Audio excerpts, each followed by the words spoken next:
नमस्कार मित्रांनो, मी डॉक्टर महेश आणि आपण बघत आहात गोष्ट छोटी पण डोंगरा एवढी। खरं तर सध्या भारतामध्ये एक नवीन मुद्दा चर्चेत आलाय आणि तो चर्चेत आलेला आहे केंद्र सरकारच्या एका घोषणेनी, आणि ती घोषणा होती जातनिहाय जनगणना। अखेर भाजपनी इतकी वर्ष जातनिहाय जनगणनेला प्रत्येक वेळी विरोध केला। तो विरोध या कारणासाठी होता की हिंदूंना जातीपातीमध्ये वाटायचं नाही। आणि मध्यंतरीच्या काळामध्ये राहुल गांधींनी वारंवार जातनिहाय जनगणनेबद्दल वक्तव्य केलं। लोकसभेच्या प्रचारामध्ये हा मुद्दा होता, विधानसभेमध्ये देखील हा मुद्दा होता, कारण प्रत्येक राज्यामध्ये आरक्षणाचं भिजत घोंगडं अजूनही आहे। कित्येक जाती आरक्षणाच्या प्रतीक्षेत आहेत आणि असं असताना आता केंद्र सरकारने बदललेली भूमिका आणि जातनिहाय जनगणनेला दिलेली मान्यता या देशामध्ये काहीतरी नाविन्य आरक्षणाच्या बाबतीत आणेल का, अशी अपेक्षा आता कित्येक भाबड्या लोकांना लागलेली आहे। तर याच जातनिहाय जनगणनेबद्दलचं खरं स्वरूप काय आहे, त्याचे परिणाम नेमके काय होणार आहे, या सगळ्या गोष्टींबद्दल सविस्तर चर्चा करायची आपल्याला। आणि या चर्चेसाठी आपल्या सोबत आहेत सन्माननीय बाळासाहेब सराटे सर। सर नमस्कार। जय शिवराय सर। सर, पहिला मुद्दा इथून सुरू होतो की जातनिहाय जनगणना आज जरी भाजपनी किंवा केंद्र सरकारने त्याची घोषणा केलेली असेल तरी हा नेमका मुद्दा कुणाचा आहे? खरं म्हणजे हे स्पष्ट केलं पाहिजे की जातनिहाय जनगणना जरी आता मोदी सरकारने केली तर त्याचं क्रेडिट फर्स्ट, त्याचा क्लेम जो आहे, पहिला दावा हा राहुल गांधींचाच राहणार आहे। कारण मागच्या काही वर्षांमध्ये त्यांनी तो मुद्दा लावून धरलेला आहे आणि पब्लिक डोमेनमध्ये तो मुद्दा मान्य झालेला आहे की तो राहुल गांधीचा मुद्दा आहे। त्यामुळे मोदी सरकारने हा पहिला मुद्दा पूर्णपणे लक्षात घ्यावा की त्यांनी जरी केली जातनिहाय जनगणना तरी त्याचं क्रेडिट हे राहुल गांधींना जाणार। कारण आज एक कार्टून पण असं आलंय की राहुल गांधीने ते मार्गाची दिशा बदलली आणि मोदी तिकडे चालले आणि राहुल गांधी बाजूला बसून हसतायत। तर मुद्दा ही गोष्ट खरी आहे की ते राहुल गांधीचा मुद्दा आहे। पण सर, या जातनिहाय जनगणनेचं नेमकं काय स्वरूप असेल आणि त्याचे परिणाम येणाऱ्या काळामध्ये कसे असू शकतात? नाही, मुळात आपण या मुद्द्याच्या थोडंसं मुळाकडे गेलं पाहिजे की हे काय आहे जातनिहाय जनगणना। तर आपल्या देशाने जे आपल्या देशात राजकीय गुलामीची कारणं झाली, जसं डॉक्टर बाबासाहेब आंबेडकरांचा ॲनिहिलेशन ऑफ कास्ट हा फार छोटासा ग्रंथ आहे पण खूप मोठा त्याचा आजही खप आहे। आणि जे कोणी हिंदू धर्माबद्दल पहिल्यांदा बोलतं, जे म्हणजे हिंदूंना खाली पाहायला लावणारी गोष्ट म्हणून किंवा हिंदूंच्या विरुद्ध वापरण्याची गोष्ट म्हणून, तर ते पहिल्यांदा हिंदू धर्मातल्या जातीबद्दल बोलतं। आणि ॲनिहिलेशन ऑफ कास्ट हा जो विषय आहे तो जर आपण समोर ठेवला तर हिंदू धर्माच्या मध्ये, हिंदू समाजाच्या मध्ये जातींची उतरंड आहे, किंवा बाबासाहेब आंबेडकर तर म्हणायचे की या देशामध्ये जेवढ्या जाती तेवढी राष्ट्र आहेत। म्हणजे हे खूप डिस्गस्टिंग आहे, म्हणजे वाईट वाटणारी गोष्ट आहे। पण ते समोर ठेवून आपल्या घटनाकारांनी आणि 1950च्या म्हणजे स्वातंत्र्याच्या दरम्यान किंवा घटना लागू होताना जे कोण घटना बनवणारे होते किंवा देशाबद्दल भवितव्य ठरवणारे लोक होते, त्यात डॉक्टर बाबासाहेब आंबेडकर होते, नेहरू होते, गांधी होते, सगळेच होते। जरी 48 साली गांधीजींचं निधन झालेलं किंवा त्यांची हत्या झालेली असली, सरदारांचे पण निधन त्याच काळात झालं, परंतु तरी पण एक पॉलिसी म्हणून ठरलेलं होतं आणि हे स्पष्ट धोरण ठरलेलं आहे घटनेमध्ये। घटनेचं उद्दिष्ट म्हणून की आपल्याला इगॅलिटरियन सोसायटी निर्माण करायची, म्हणजे जातपात विरहित एकमय राष्ट्र निर्माण करायचं आणि एक दर्जाचा समाज निर्माण करायचा, कोणताही सामाजिक भेद आपल्यामध्ये राहू नये। आणि जात एक असं कारण आहे की त्याच्यामुळे भेद निर्माण होतात आणि ते पारंपरिक असल्यामुळे, त्याला धार्मिक मान्यता असल्यामुळे, ते जास्ती घातक असल्यामुळे त्याच्याबद्दल कठोर भूमिका आपल्या पूर्वजांनी घेतली, जे स्वातंत्र्याच्या काळांमध्ये आपले नेते म्हणून होते, आणि ते अत्यंत विचारपूर्वक केलेली कृती होती। त्यामुळे 1931ला शेवटची जातनिहाय जनगणना झाली। अनेक पत्रकारांना, अनेक लोकांनाही माहिती नाही की 1871 पासून ते 1931 पर्यंत अशा जनगणना झालेल्या आहेत, दशवार्षिक जनगणना, त्या सगळ्या जातनिहायच होत्या। 1871ला जातनिहाय जनगणना झाली, पण ती खूप अशी सर्वंकष नव्हती, पण 1881 मध्ये ती जनगणना झाली, जातीनिहाय जनगणना. ती सर्वंकष होती आणि पूर्ण भारतभर त्याचं स्वरूप होतं. नंतर 1891ला झाली, 1901ला झाली, 1911ला अशी जनगणना झाली, 1921ला झाली आणि 1931ची शेवटची जातीनिहाय जनगणना होती. पण ब्रिटिशांचे त्याच्यामध्ये 2-3 हेतू होते. पहिला हेतू हा होता की भारतीय समाजामध्ये जे 1857ला उठाव झाला, तर तसा उठाव पुन्हा होऊ नये म्हणून भेदाभेद अधोरेखित करायचे आणि त्याला फोडायचं या समाजाला. आणि त्यामुळे त्यांनी पहिल्यांदा 1871 पर्यंत धोरण लागू केलं आणि 1857 नंतर ब्रिटिश गव्हर्नमेंट म्हणजे गव्हर्नमेंटने भारत ताब्यात घेतला. ईस्ट इंडिया कंपनीचं आपल्यावरचं वर्चस्व संपुष्टात आलं आणि मग ब्रिटन म्हणून देश म्हणून त्यांनी आपल्या देशामध्ये अभ्यास करायला सुरुवात केली. सामाजिक भेद अधोरेखित करायचे एक मिशन म्हणून त्यांनी जातनिहाय जनगणना सुरू केली. हा एक मुद्दा होता. दुसरा मुद्दा ॲडमिनिस्ट्रेटिव्ह सुविधेसाठी पण त्यांना जातनिहाय जनगणना करायची होती. आणि तिसरा मुद्दा आम्ही काहीतरी देतोय, समाज सुधारणा करतोय असं दाखवण्यासाठी पण ठराविक गटाला जुक्त माप द्यायचं आणि समाजामध्ये अनरेस्ट कशी राहील किंवा नवनवे गट कसे समोर येतील याच्यासाठी पण त्यांनी त्याचा वापर केलेला आहे.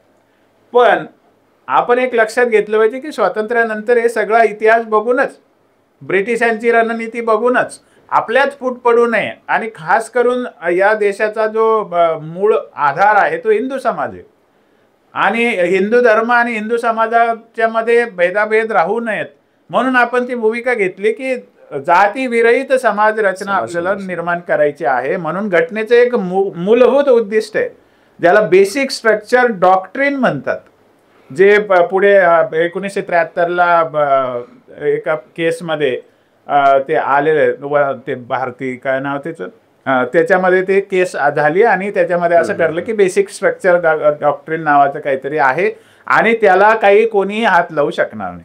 म्हणजे सर्वोच्च न्यायालयाने स्पष्ट निर्णय दिला आणि संसद सुद्धा त्याला हात लावू शकणार नाही. तर बेसिक स्ट्रक्चर डॉक्ट्रिनचा एक भाग म्हणून जाती विरहित समाज रचना करणे हे उद्दिष्ट ठेवलेले आहे. म्हणजे त्याच्यामुळे आपण 1951ची जनगणना जी पहिली केली सर्वंकष जनगणना, त्याच्यामध्ये जातीनिहाय जनगणना करायची नाही हे ठरवून केलेलं काम होतं आपलं आणि पॉलिसी आपण ठरवलेली होती. आणि त्याचा एक महत्त्वाचा पुरावा काय आहे तर 1953ला कालेलकर कमिशन जे राष्ट्रीय मागासवर्ग आयोग नेमला ओबीसीसाठी, त्याने 55 साली जो आयोगाने तो अहवाल दिला तर त्याने जातीचा आधार घेऊन मागासलेले वर्ग ठरवले होते आणि त्यांनी एक शिफारस केली होती महत्त्वाची. बाकी मी शिफारसीमध्ये जात नाही, पण तरी एक महत्त्वाचा त्याचा दुसरा भागही सांगतो. पहिली शिफारस त्यांनी ही केली होती की 1961ची जनगणना ही जातीनिहाय जनगणना करावी, कारण जातीची आकडेवारी समोर असल्याशिवाय आम्हाला शिफारसी करता येत नाही किंवा मागासले पण ठरवता येणार नाही असं त्यांचं मत होतं. दुसरी गोष्ट, त्यांच्या शिफारसी खूप चांगल्या होत्या. त्या जर लागू झाल्या असते तर आज आरक्षणाचं फायदे खूप मिळाले असते सगळ्या समाजाला आणि जातीवाद पण वाढला नसता. ही वस्तुस्थिती आहे.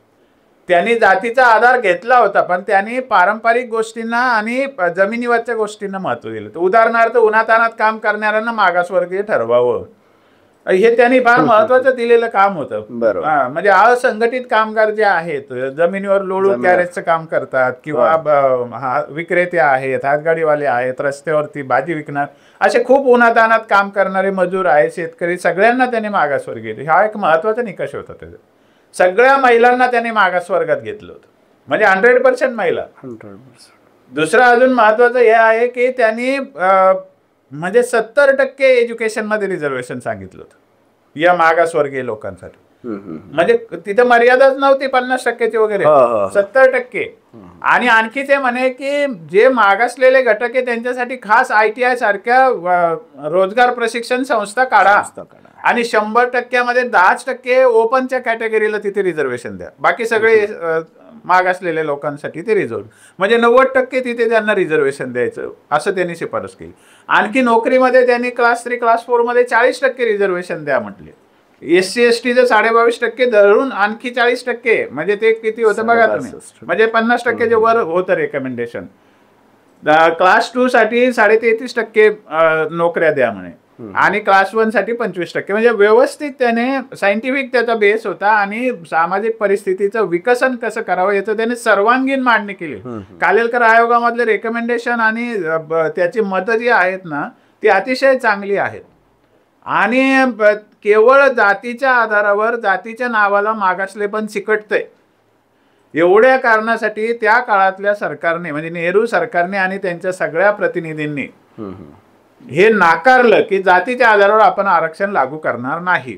आणि तुम्हाला अजून आश्चर्याची गोष्ट सांगतो सर की 1955 साली बाबासाहेब आंबेडकर संसदेमध्ये पण होते. संसदेत कालेलकर आयोगावर चर्चा पण झालेली आहे. आणि तरी सुद्धा एकंदरीत कालेलकर कमिशन त्याचे रेकमेंडेशन्स त्यांचा अहवाल याच्यावर बाबासाहेब आंबेडकरांची कुठेही टिप्पणी मला आढळलेली दिसत नाही. कुठेच मला अजून तिची नोंद सापडली नाही. हे काय असेल ते असेल पण नाही सापडली वस्तुस्थिती आहे. पण जातीनिहाय जनगणना करायची नाही हे धोरण बाबासाहेब आंबेडकरांसहित सगळ्यांनी ठरवलं होतं. कारण हिंदू समाजामध्ये आणखी भेद अधोरेखित करायचे नाही किंवा त्याला कॉन्स्टिट्युशनल मान्यता द्यायची नाही किंवा त्याला कायद्याची मान्यता द्यायची नाही जातीच्या अस्तित्वाला. हे ठामपणे ठरलेलं आपल्या देशाचं पॉलिसी आहे. केशवानंद भारती केसमध्ये बेसिक स्ट्रक्चर डॉक्ट्रिन हा जो शब्द आला तर ते ओरिजिनली ते ठरलेलंच आहे आपलं. म्हणजे आपण घटनेच्या विरुद्ध जाऊ शकत नाही ही पहिली गोष्ट मोदी सरकारने लक्षात घेतली पाहिजे. आणि राहुल गांधींनी ते घेतलीच पाहिजे कारण त्याच्याच आजोबाचं ते होतं. म्हणजे त्यांच्या काँग्रेसी लोकांचंच ते ठरलेलं आहे. आता आम्हाला कोणीच विचारत नाही म्हणून आम्ही काही मुद्दा घेऊन चालू अशा परिस्थितीत काँग्रेस आहे त्यामुळे त्यांना आपण थोड्या वेळ बाजूला ठेवू. हा मुद्दा लक्षात घ्या. मग आता आणखी जसं कालेलकर कमिशनने रेकमेंडेशन केलं तसं मंडल आयोगाने पण रेकमेंडेशन केलं होतं की जातीनिहाय जनगणना झाली पाहिजे. तरी पण आपण ती स्वीकारलं नाही. मंडल आयोग लागू होण्याचा विषय आला तेव्हा पण ते स्वीकारलं नाही. मंडल आयोग लागू कधीच झालेला नाहीये. पण इंदिरा साहनी केसने जेव्हा 27% आरक्षण दिलं त्याच्यामध्ये लोकसंख्येचा कोणताही विषय नाहीये. लोकसंख्येचं कोणतंही काउंटिंग नाहीये.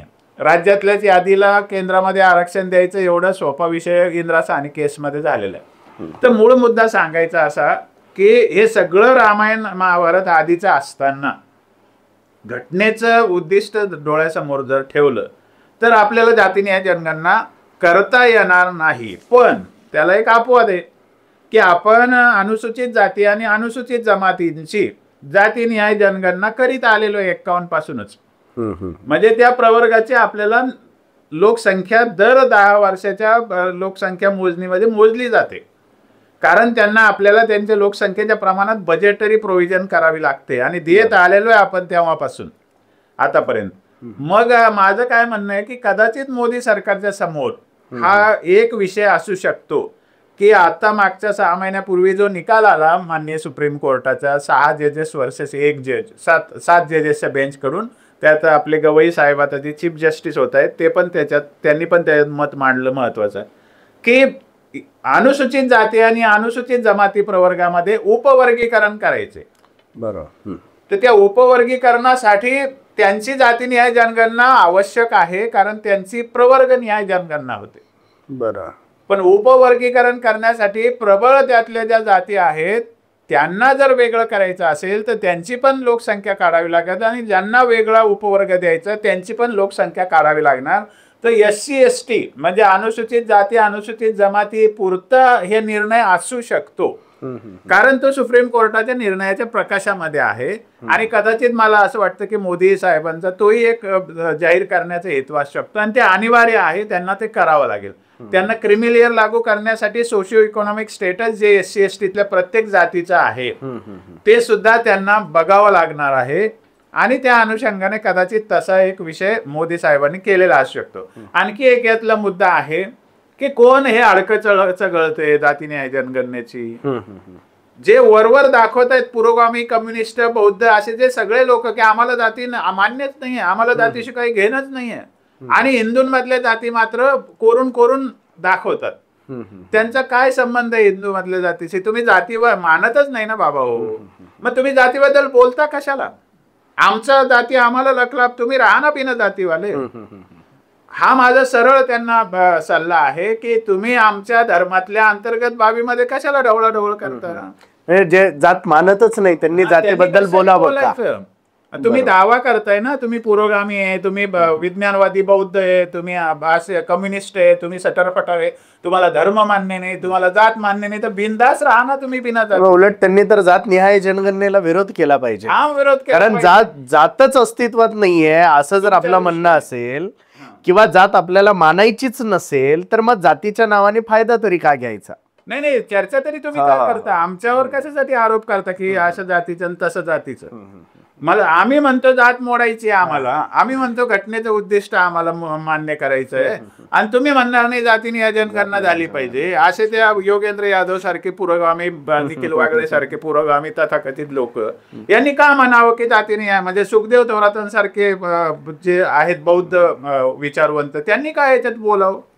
त्यांनी म्हणावं ना बाबासाहेबांच्या घटनेनुसार जाती नियोजन करता येणार नाही. जर बाकीच्या गोष्टीत संविधान मानायचं असेल तिथे काय तर आता महत्वाचा प्रश्न याच्यात अजून एक येतो सर, की नॉन हिंदू जे आहेत त्यांच्यामध्ये जात निहाय जनगणना झाली पाहिजे का. आणि दुसरी महत्वाची गोष्ट याच्यात एक येते, ज्या लोकांनी हिंदू धर्मातून इतर धर्मामध्ये प्रवेश केला, म्हणजे इतर धर्मामध्ये त्यांनी धर्म स्वीकारलाय, जर धर्मच नाही राहिला तर त्यांची जात उरते का, आणि जर जातच नाही उरली तर मग यांना जातीचे फायदे का हवे असतात.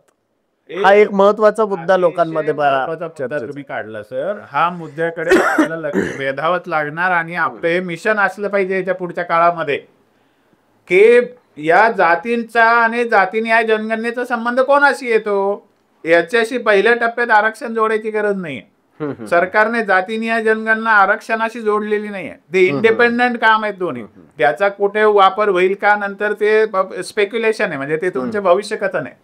मुळात मुद्दा असा आहे की ज्या धर्मांनी दावा केलेला आहे की आम्ही जाती मानत नाही, त्या म्हणून जातीनिहाय जनगणनेमध्ये मोदी सरकारला आपण पुढच्या काळात निवेदन पण देणार आहोत हिंदू समाजाच्या वतीने, की पहिल्यांदा जातीनिहाय जनगणनेमध्ये तुम्ही धर्म आधी नोंदवा, आणि धर्म जर बौद्ध सांगितलं गेला, ख्रिश्चन सांगितलं गेला, किंवा मुस्लिम सांगितलं गेला, किंवा पारसी सांगितलं गेला, किंवा ज्यू सांगितलं गेला, तर त्यांच्या जातीची नोंद करू नका. कारण असं आहे की जातीनिहाय जनगणना is a very serious issue. तुम्ही आमच्या धर्माला सोडून बदनामी करून, अजूनही बदनामी, तुम्ही सगळे चॅनल्स बघा कसे चाललेले असतात हिंदू धर्मातल्या जातीवाद आणि वर्णवाद आणि याच्याबद्दल. आमचं म्हणणं आहे की आम्हाला पण घटनात्मक अधिकार आहेत. तुम्ही तुमच्या धर्मात जाती नाहीत हे एकदा तुम्ही सांगितलं तर यांची जातीनिहाय जनगणना झाली नाहीच पाहिजे. आणि जर कोणी म्हणत असेल की आम्हाला पण जातीनिहाय जनगणना करायची, तर मग ज्या कारणासाठी तुम्ही धर्म बदलला तो धर्म तुम्ही बदललेला तुम्हाला पूर्ववत हिंदू धर्मात यावं लागेल. आता कालचा निर्णय आहे सर आंध्र हायकोर्टचा, की त्या ठिकाणी त्या माणसाने SC प्रवर्गातून ख्रिश्चन झाली ती व्यक्ती, तर त्यांचं पचलं, ते त्यांचे बेनिफिट चालूच राहिले, कारण तिकडे ते हिंदू म्हणून जात लावतात. पण त्याने अॅट्रॉसिटी दाखल केली, आणि ते कोर्टासमोर त्याने प्रूव्ह केलं ज्याच्यावर अॅट्रॉसिटी झाली त्यांनी, की हा तर ख्रिश्चन आहे. लगेच हायकोर्टने निर्णय दिला की धर्मांतरित झाल्यानंतर अनुसूचित जातीत राहत नाही. बरोबर. हे जर सत्य आहे, आणि हे सत्यच आहे, त्यामुळे ज्या जे धर्म जाती मानत नाहीत, असे बौद्ध, ख्रिश्चन, मुस्लिम, ज्यू, पारसी, या सगळ्या धर्माचा आधी नोंद झाली पाहिजे की तू कोणत्या धर्माचा आहे, आणि तशी जर नोंद असेल तर त्याच्या कुटुंबाची जात नोंदवायची नाही. जातीनिहाय जनगणनेत त्यांना धरायचं नाही, अशी मागणी आपल्याला सरकारकडे करायची आहे. अर्थात हिंदू असतील, जैन असतील, जैनांमध्ये सुद्धा जाती आहेत, शिखांमध्ये सुद्धा जाती आहेत, किंवा हिंदूंमध्ये सुद्धा जाती आहेत. जे जाती असलेले धर्म म्हणून ज्यांना मान्यता आहे त्या धर्माचं नाव नोंदवलं गेल्यानंतर त्या कुटुंबाची जात नोंदली पाहिजे. हा अत्यंत महत्वाचा आहे. त्यामुळे नॉन हिंदू, नॉन शीख, नॉन जैन असे जे धर्म आहेत ज्याच्यात जाती नाही, जातीवाद नाही, त्या धर्माच्या लोकांची जात नोंदवली जाता कामा नये. ते SC STचा क्लेम असू द्या किंवा OBCचा क्लेम असू द्या, बिलकुल तशी जात नोंदवली जाऊ नये. कारण जाती न्याय जनगणनेचा पहिल्या टप्प्यामध्ये कुठेही आरक्षणाशी संबंध नाही. मी कतई असं म्हणत नाही की आरक्षणाची गरज असताना त्यांना आरक्षण देऊ नये का. आरक्षण देण्याचे निकष वेगळे आहेत. जात न्याय जनगणना करण्याचे, जात आयडेंटिटी देण्याचे निकष वेगळे आहेत. हा पहिला प्रश्न जातीची ओळख देण्याचा आहे. आणि तुमच्या धर्मात जाती नसल्यामुळे तुम्हाला जातीची ओळख घेण्याचा कोणताही नैतिक आणि कोणताही घटनात्मक अधिकार नाहीये. त्यामुळे आमचं सरकारला हे म्हणणं आहेच, आपण लिखित निवेदन राष्ट्रपतींना आणि त्यांना पाठवूच की जाती न्याय जनगणना करणार असाल तर पहिली धर्माची नोंद करा आणि ज्या धर्मात जाती नाही त्यातल्या कुटुंबाच्या जाती नोंदवू नका. अर्थात आता जातनिहाय जनगणना आपण अलीकडच्या काळात जर बघितलं तर उत्तर प्रदेश, बिहार सारख्या राज्यांमध्ये, म्हणजे बिहारमध्ये जातनिहाय जनगणना करून नंतर आरक्षणाचं पर्सेंटेज वाढवण्यात आलेलं होतं. अर्थात नंतर ते हायकोर्टमध्ये टिकलं नाही. म्हणजे तुमच्या जातीची संख्या एवढी आहे म्हणून एवढं आरक्षण मिळावं हा निकष घटनात्मक नाहीये. मागासलेपण आणि आरक्षण या दोन गोष्टींचा संबंध आहे. जातनिहाय तुमची लोकसंख्या आणि आरक्षण या गोष्टीचा संबंध येत नाही. तरी सुद्धा आपण जर बिहार आणि उत्तर प्रदेशमध्ये जर बघितलं तर सगळ्यात जास्त काळ या दोन्ही राज्यांमध्ये ओबीसी बहुल सरकार राहिलेलं आहे. म्हणजे कायम जवळपास तिथे ओबीसींचं वर्चस्व राज्यसत्तेमध्ये राहिलेलं आहे. मग जर तसं राहिलं असेल तर खरंच या सगळ्या ओबीसी जातींना त्याचा फायदा होऊन त्यांचा विकास झाला का? किंवा मग आपण या मधल्या काळामध्ये जे त्यांनी जातनिहाय जनगणना करून आरक्षण वाढवण्याचा जो काही त्यांचा जो काही डाव होता त्याचे सध्याचे अनुभव काय आहेत नेमके? नाही, आपण आता उत्तर प्रदेश, बिहार ही दोन राज्य धरतो, पण त्याच्यामध्ये मध्य प्रदेशही आहे, इकडे तामिळनाडू आहे. या राज्यांमध्ये कायम ओबीसी कॅटेगरीतल्या प्रबळ जातींचं राज्य राहिलेलं आहे. इवन कर्नाटकामध्ये वक्कलिगा आणि लिंगायत हे ओबीसी मध्ये आहेतच. आता मुद्दा हा लक्षात घ्या तुम्ही की मंडल आयोगाचा अहवाल लागू झाला नव्हता तरी सुद्धा 80 पासून बिहारमध्ये आणि उत्तर प्रदेशमध्ये पूर्णपणे म्हणजे ज्याला सवर्ण उच्च जाती म्हणतात त्यांचं राज्य नव्हतं. म्हणजे पूर्वी जसं होतं ब्राह्मणांचं वर्चस्व राजकारणात असायचं, उत्तर प्रदेशमध्ये 80 नंतर ते बदललं आणि आता अलीकडेपर्यंत तसंच होतं. नंतर बिहारमध्ये तर आजही ओबीसींचंच राज्य आहे. मग आता उदाहरण आपण तामिळनाडू, उत्तर प्रदेश आणि बिहार घेतलं तर मुळामध्ये आरक्षणाने कोणत्या समाजाचा विकास होतो का हे समोर ठेवलं तर हे तीन राज्य आरसा आहे. म्हणजे तामिळनाडूचा विकास आरक्षणाने नाही झालेला, तामिळनाडूचा विकास त्यांच्या आर्थिक धोरणामुळे झालाय हे आपण मान्य केलं पाहिजे. तो काही आरक्षण दिलं म्हणून त्यांचं पर कॅपिटल इन्कम वाढलं असं काय आपण म्हणू शकत नाही. पण आता तामिळनाडू तर चर्चेत सुद्धा नाही. आता जे लोक अंदाज बांधतायत की बिहारमध्ये इलेक्शन आहे, उत्तर प्रदेशमध्ये इलेक्शन आहे म्हणून मोदी साहेबांनी हे जातीय जनगणनेचं भूत काढले वगैरे असं जर तुम्ही म्हणत असाल तर मुळामध्ये बिहारमध्ये आरक्षण वाढवायची गरज काय? तिथे जर 20-25 वर्ष ओबीसींचं शासन आहे, मग त्यांनी का नाही त्यांचा विकास केला? आणि दुसरी गोष्ट, हे सुप्रीम कोर्टाला मान्य सुद्धा नाही आहे. म्हणजे हे झालं जातीय जनगणना म्हणजे आरक्षण वाढवता येतं हे तर बिलकुलच शक्य नाही. कारण बिहारने जे 15% आरक्षण वाढवलं ते खारिज करण्यात आलेलं आहे आणि त्यांनी स्पष्ट सांगितलं की लोकसंख्या जास्त आहे म्हणून आरक्षण जास्त देता येत नाहीच. 50%ची कॅप आहेच, मर्यादा आहेच. त्याशिवाय सुद्धा आरक्षण हे मायनॉरिटीमध्ये द्यायचं हे घटनेचं प्रिन्सिपल आहे आणि त्यानुसार ते आरक्षण वाढणार नाही हे सत्यच आहे. परंतु हा डब्बा लक्षात घेतलाच पाहिजे, हा डाग लक्षात घेतलाच पाहिजे की ज्या जातींना तुम्ही दोष देता की तुमच्यामुळे आमची प्रगती झाली नाही, अरे पण तुम्हाला तर बिनबोबट सगळी सत्ता तुमच्याकडे, आरक्षण तुमच्या हातात आहे, सगळा विकास करायचं तुमच्या हातात आहे. तिथे कोणताही असा वरिष्ठ जातीच्या आहेत ज्याला ब्राह्मण किंवा भूमिहर किंवा कायस्थ किंवा राजपूत किंवा मराठा तुम्ही म्हणत असाल तर मराठा तरी महाराष्ट्रात तुम्ही म्हणाल मराठ्यांकडे राज्य होतं, पण बिहार उत्तर प्रदेशमध्ये तर तसं काहीच नाही. मग का नाही त्यांचा विकास झाला? म्हणजे ओबीसीचं खूप आरक्षण वाढवलं किंवा ओबीसी ची सत्ता आली म्हणजे परिवर्तन होतं असं काही बिहार आणि उत्तर प्रदेशवरून दिसलं नाही. उलटा आणखी एक चांगलं सिग्नल मला आठवतो की 2007 मध्ये म्हणजे उत्तर प्रदेशमध्ये असं सोशल इंजिनिअरिंग झालं होतं की मायावती बरोबर सगळा ब्राह्मण समाज गेला होता. एक अफलातून सोशल इंजिनिअरिंग झालं, त्यावेळेला त्याची खूप चांगली प्रशंसा झाली होती आणि मायावतींना पूर्ण बहुमत आलं होतं ब्राह्मणांच्या मदतीने. आता त्याच्यात ब्राह्मणांचा अजिबात दोष नाही त्यांचं सरकार जाण्यामध्ये. म्हणजे यांना दलितांमधून आलेली बाई चप्पल राहिली म्हणून हेलिकॉप्टर घेऊन जात असेल तर ते कोणाला दाखवायचंय?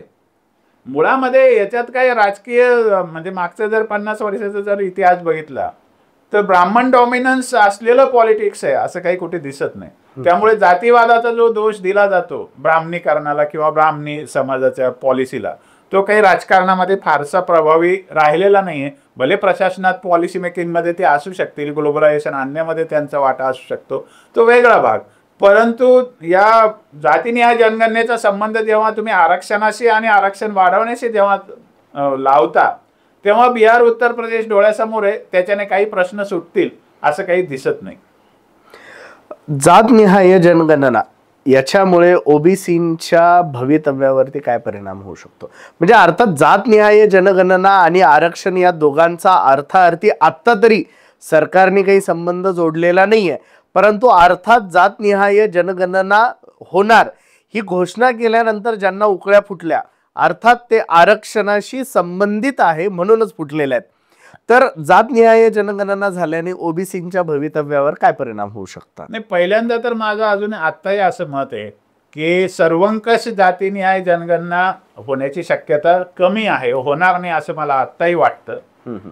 कारण असं आहे की 2021 ची दशवार्षिक जनगणनाच अजून झालेली नाही आणि हा फार मोठा टास्क असतो. कदाचित आपण अशी सर्वंकष 2031 ला करू दशवार्षिक जनगणना आणि जातीनिहाय जनगणना, कारण शेवट त्याला 100 वर्ष होतात असंही सरकार म्हणू शकतं. म्हणजे हा एक त्यातला भाग असू शकतो.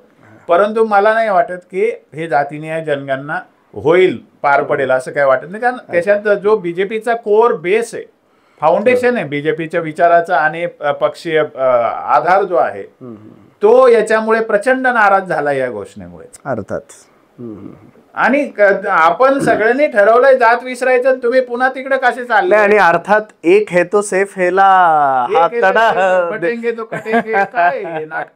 त्याला म्हणजे त्याच्या विपरीत आहे हे झाले नाही त्या गोष्टी. बरं, त्याच्यातून यश आलेलं आहे.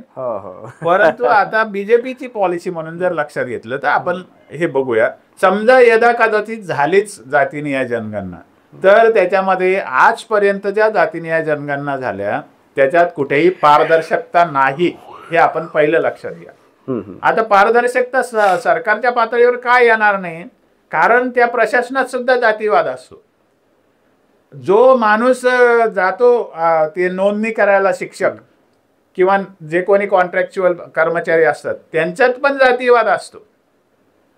आणि आपल्या महाराष्ट्रात तर बाठिया कमिशन नावाचं एक कमिशन येऊन गेलं. त्याचा एक झगडे नावाचा अधिकारी होता, त्याचा ओबीसीने सत्कार केला तुझ्यामुळे हे झालं म्हणून. तर त्या बाठिया कमिशन मध्ये ते होते झगडे. त्यांनी काय केलं, आडनावावरून ओबीसीची संख्या काढली. इतका बेशरमपणाचा कळस पण आपल्या देशात होतो. म्हणजे त्याला काहीच आधार नाही आडनावावरून लोकसंख्या काढायला. अशी जातीनिहाय जनगणना झालेली आहे महाराष्ट्रामध्ये. ती सुप्रीम कोर्टात त्यांनी प्रतिज्ञापत्रवार सांगितलेली आहे. म्हणजे इतकं त्याच्यामध्ये भ्रष्टाचार असतो किंवा फ्रॉड होतो त्या गोष्टीमध्ये. त्यामुळे पारदर्शक जातीची जनगणना होणार नाही, ही पण एक शक्यता त्याच्यामध्ये. मग त्याची दुसरी बाजू अशी येते, जसं आता उदाहरण घ्या तुम्ही, तेलंगणामध्ये जातीनिहाय जनगणनेचा खूप बोलबाला आहे, परंतु त्यांना ते करणं शक्य होईना. कारण ते इतकं सोपं नाही, त्याच्यातून प्रश्न फार वाढतात पुढे. पण आता 2013ला कर्नाटक सरकारने केलेली आहे जातीनिहाय जनगणना आणि ती प्रकट करू शकलेलं नाही ते सरकार. त्याच्यातल्या काही गोष्टी रुमर्स म्हणून बाहेर आलेल्या आहेत आणि तिथे ज्या प्रमुख जाती आहेत त्यांची संख्या नक्की जास्ती, वक्कलिगा आणि लिंगायत जातींची, त्यांचं आरक्षण फार कमी आहे.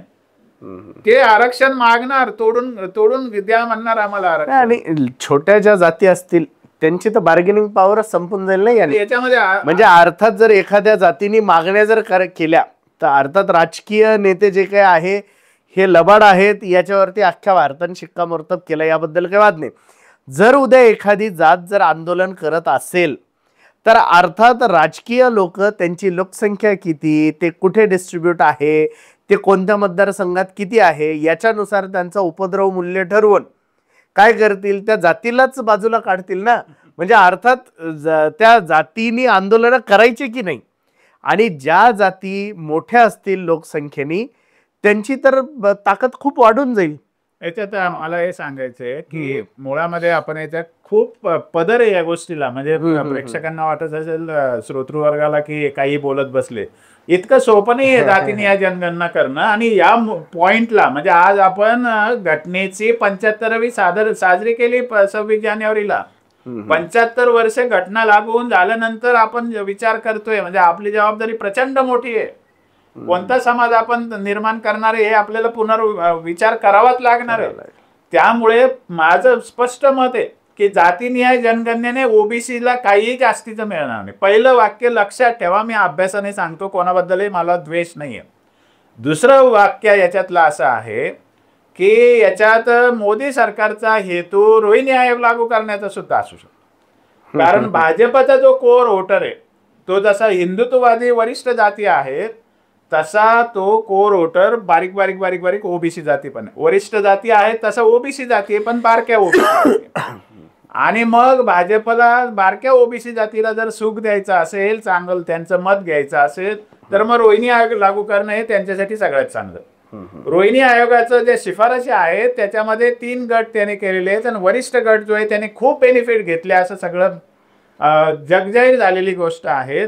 मग त्या यादव असेल, कुर्मी असेल, महाराष्ट्रातली कुणबी असेल, माळी असेल, अशा वंजारी असेल, किंवा गुजर असतील, अशा सगळ्या ज्या प्रबळ जाती महाराष्ट्रामधल्या किंवा देश पातळीवरच्या ज्या प्रमुख जाती आहेत, त्या सगळ्या जातींना आरक्षणाचे प्रमाण कमी होणार, त्यांना आरक्षणाचे अधिकार कमी होणार, हाही भाजपचा प्लान असू शकतो. कारण हे आधार नाहीच आहे भाजपचे आधार जे मायनॉरिटी ओबीसी आहे, त्यामुळे त्यांना जास्ती झुकतं माप द्यायचं असं भाजपचं प्लान असू शकतो. त्यामुळे जे खूप खुश झालेत भुजबळ साहेबांसारखे किंवा लक्ष्मण हाकेंसारखे, त्यांना याच्यात आनंद मानावा असं काही नाही आहे. उलट नवे प्रश्न उभे राहतील आणि तेव्हा मात्र तुम्हाला म्हणजे कुत्रे हाल खाणार नाही अशी परिस्थिती होऊ शकते. आता तरी दाखली मूठ 1.25 लाखाची म्हणून बोलत राहू शकतो आपण. आम्ही खूप 54% म्हणून सांगत राहून तुम्ही काहीतरी घेऊ शकता. आणि महाराष्ट्रातले ओबीसी बांधवांना तर माझं स्पष्ट सांगणं आहे की बाबा रे, तुम्ही काहीही केलं, कितीही ओढणताण केली, बाठिया कमिशनने खोटं खोटं खोटं करून ते 39% गेले. तुम्ही समजा 30-32% आले ओबीसी जातीची लोकसंख्या, तर समजा महाराष्ट्रामध्ये तुमची फारच हाल होणार आहेत. आणि त्याच्यातल्या ज्या जाती आता खूपच राजकीय लाभ घेतात त्यांचे लाभ मर्यादित होणार आहेत, ही वस्तुस्थिती आहे. याच्यामध्ये मी आकडेवारी बघूनच बसलेलो आहे, सर्वे करूनच बसलेलो आहे. त्यामुळे मला कोणालाही भीती दाखवायची नाही, पण याचे ते कॉम्प्लिकेशन्स आहेत. त्यामुळे जातीनिहाय जनगणना हे काही फार आजच्या ज्या प्रबळ ओबीसी जाती किंवा त्यांचे नेते आहेत त्यांना काही देणार नाही, त्याच्यातून त्यांच्यासाठी फार काही हाती लागणार नाहीये. उलट त्यांच्या विरुद्ध भाजपचा प्लॅन असू शकतो असं माझं एक आकलन आहे. हा एक मुद्दा आपण लक्षात घेतला पाहिजे. आणि जातीनिहाय जनगणनेतून आरक्षणाच्या बाबतीतलं सुख किंवा खुशी कधीही येणार नाही. 100% आरक्षण सरकार करू शकत नाही, पण मी म्हणतो 100% जरी केलं तर तुम्हाला हाती काही लागणार नाही. त्याचं कारण असं आहे की बेनिफिट प्रचंड कमी झाली आहे ग्लोबलायझेशनमुळे, आणि त्या पॉलिसी विरुद्ध आपल्याला लढायचं आहे. आपल्याला रिझर्वेशन वाढून काही मिळणार नाही. आज जे आहे ते आरक्षण कायम ठेवून सगळे जर आरक्षित घटक एकत्र आले आणि नोकऱ्या काढा, आम्हाला नोकऱ्या द्या, परमनंट नोकऱ्या द्या, अशी मागणी केली पाहिजे ना. तर सगळ्या ओबीसी जातींनी, सगळ्या आरक्षणातल्या जातींनी एकत्र येऊन सरकार विरुद्ध धोरण परिवर्तनाची मागणी करणं हा त्यातला उपाय आहे. जातीनिहाय जनगणना हा कोणत्याच मार्गाने उपाय नाही. हे आपण सगळ्यांनी लक्षात घेतलं पाहिजे. आणि जातीनिहाय जनगणनेने प्रचंड प्रश्न वाढतात, कारण ज्या जाती प्रबळ आहेत त्या जातींच्या मागण्या वेगळ्या असतात, ज्या जाती मायनॉरिटीमध्ये आहेत त्या जातींच्या मागण्या वेगळ्या असतात. आणि क्लॅश ऑफ इंटरेस्ट जो आहे तो जेव्हा जाहीर झालेल्या आकडेवारीनिशी समोर येतो ना, प्रत्येकाची जात तुम्हाला वेबसाईटवर दिसणार आहे, प्रत्येक कुटुंबाची जात तुम्हाला वेबसाईटवर दिसणार आहे. तक्रारी किती होतील एकमेकाबद्दल, भांडणं किती लागतील, आणि हाती काही देत नसते राजकारणी लोक. हे भांडणं लावायलाच बसलेले आहेत. तोही एक यातला जर लक्षात घेतला दृष्टिकोन, तर हे जातीनिहाय जनगणना कोणत्याही प्रवर्गासाठी म्हणजे आरक्षणातल्या प्रवर्गासाठी फार काही चांगली राहील असं काही प्रत्यक्ष तर काही दिसत नाही. एक शेवटचा मुद्दा आता आहे सर, आपला मराठा समाजाबद्दलचा आपला गाढा अभ्यास आहे. शेवटचा हा प्रश्न आहे, जातनिहाय जनगणना आणि मराठा समाज यांचा काय संबंध असेल आणि मराठा समाजाची जातनिहाय जनगणनेबद्दलची नेमकी भूमिका काय असायला हवी? माझं म्हणजे या विषयाबद्दलचं मत अत्यंत महत्त्वाचं आहे, समाजाने समजून घेतलं पाहिजे. पहिली गोष्ट आहे की जातनिहाय जनगणनेचा संबंध केवळ आरक्षणाशी नाही, तर राजकारणाची दिशा ठरवण्याशी मात्र आहे. हे आपण कधीही विसरता कामा नये. त्यामुळे मराठा समाजाचं आरक्षण म्हणून काही नुकसान होईल का जातीनिहाय जनगणना झाल्याने? मी ठाम सांगतो, काहीच नुकसान होणार नाही. कारण जे आरक्षण मिळालेलं आहे त्याच्यापेक्षा नक्कीच जास्त मिळेल, कारण या समाजाची लोकसंख्या जी आहे ती खूपच जास्तीच आहे, ती कमी होण्याची काही शक्यताच नाही. आणि समजा अगदी 25% जरी मराठा समाज महाराष्ट्रात आहे हे सिद्ध झालं तरी आजचं रिझर्वेशन कुठेच जात नाही. त्याचं 20% आहे हे सिद्ध झालं तरी त्याचं आजचं रिझर्वेशन कुठेच जात नाही. हे लक्षात घेण्याची गोष्ट आहे. त्यामुळे आरक्षणाच्या बाबतीतला जो दुष्परिणाम आहे, असं ओबीसीच्या काही नेत्यांना काही जातींना वाटत असेल की मराठ्यांचं पाणी का पाणी दूध का दूध होईल, तर काही नाही, त्यांचं नवनीत बाहेर येणार आहे, म्हणजे त्यांचं लोणीच बाहेर येणार आहे. मराठ्यांना म्हणजे 5 उंगल्या घी मध्ये अशी परिस्थिती होणार आहे. जातीनिहाय जनगणनेने मराठा आरक्षणामध्ये किंवा मराठ्यांच्या आरक्षणाच्या फायद्यामध्ये कुठलाही न्यूनता येणार नाही, ही एक पहिली वस्तुस्थिती आहे.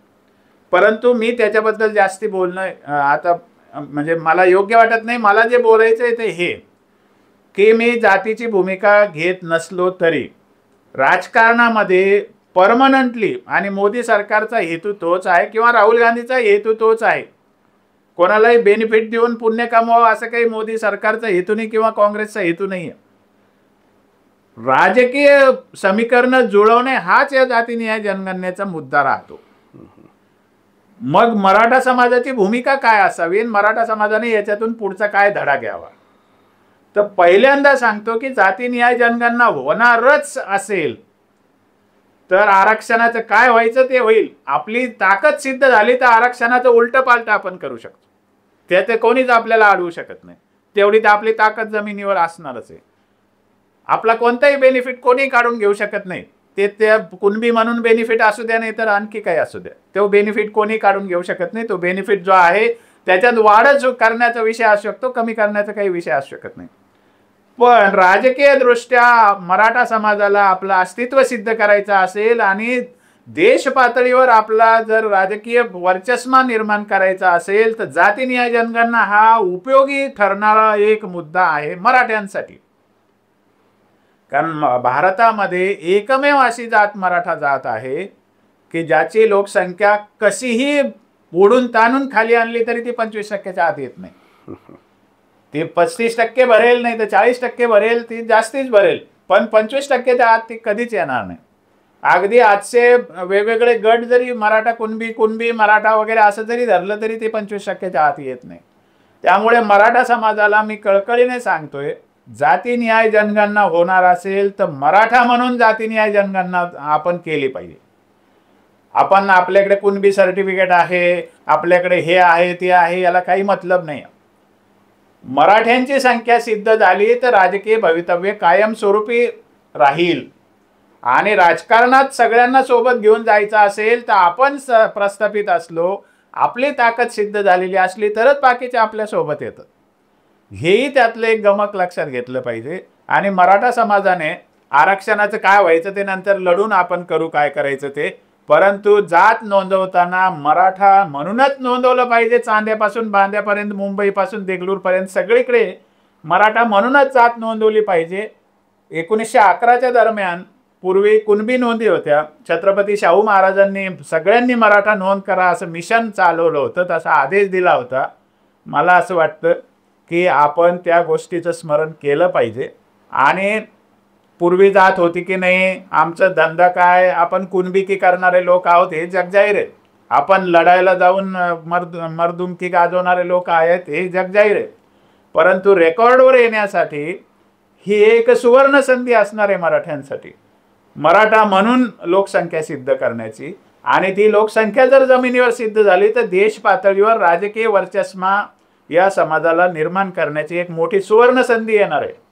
त्यामुळे नोंद करायची तर मराठा म्हणून करायची. त्याच्यासाठी सर्वदूर प्रचार झाला पाहिजे, कुटुंबामध्ये प्रचार झाला पाहिजे. आरक्षणाचं काही बदलत नाही, आरक्षणाची काळजी करायची गरज नाही. माझं कुणबी आरक्षण जाईल का नाही, काही जात नाही आरक्षण. ते लिगल झालेलं आहे, ते लिगलच असतं. त्यामुळे त्याच्यात काही फरक पडत नाही. याचा डायरेक्ट आत्ताच्या आरक्षणाशी काही संबंध नाही. ॲडिशनल बेनिफिट मिळवण्यासाठी त्याचा उपयोग केला जाऊ शकेल कदाचित, पण जातनिहाय जनगणना होणार नाही असं माझं मत आहे. होणार असली तर मराठा समाजाने मराठा म्हणूनच कुठलीही शंका न घेता नोंद केली पाहिजे. आणि सगळ्या महाराष्ट्रामध्ये, भारतभरामध्ये जिथं कुठे मराठा म्हणून ज्याला अभिमान आहे, जो स्वतःला मराठा समजतो, भारतभरामध्ये प्रत्येकाने आपली जात मराठा म्हणूनच नोंदवली पाहिजे. त्याच्यामध्ये पुढच्या भवितव्यातल्या राजकारणाची दिशा ठरणार आहे. आणि त्याच्यासाठीच खरं तर मी आज हा व्हिडिओ बनवतोय. हा मला संदेश समाजाला द्यायचा होता. याच्यात कोणताही जातीय दृष्टिकोन नाही आहे, राजकीय दृष्टिकोनाला उत्तर मात्र द्यायचं आहे. आणि राजकीय दृष्टिकोन लक्षात घेऊनच आपल्याला याच्यावरची भूमिका ठरवावी लागेल. आरक्षण हा दुय्यम विषय आहे या जातीनिहाय जनगणनेचा मराठ्यांसाठी, हे आपण लक्षात घेतलं पाहिजे आणि त्या दृष्टीने आपण पुढे गेलं पाहिजे. अर्थात जातनिहाय जनगणनेबद्दलचं हे सविस्तर विश्लेषण आपण बघितलं. हा व्हिडिओ अत्यंत माहितीपूर्ण आणि अभ्यासपूर्ण होता. हा व्हिडिओ जास्तीत जास्त लोकांपर्यंत शेअर करा. आणि अजूनही जर आपण आपलं हे चॅनल जर सबस्क्राईब केलं नसेल तर या चॅनलला नक्की सबस्क्राईब करा. भेटूया नवीन व्हिडिओमध्ये. तोपर्यंत धन्यवाद. जय शिवराय.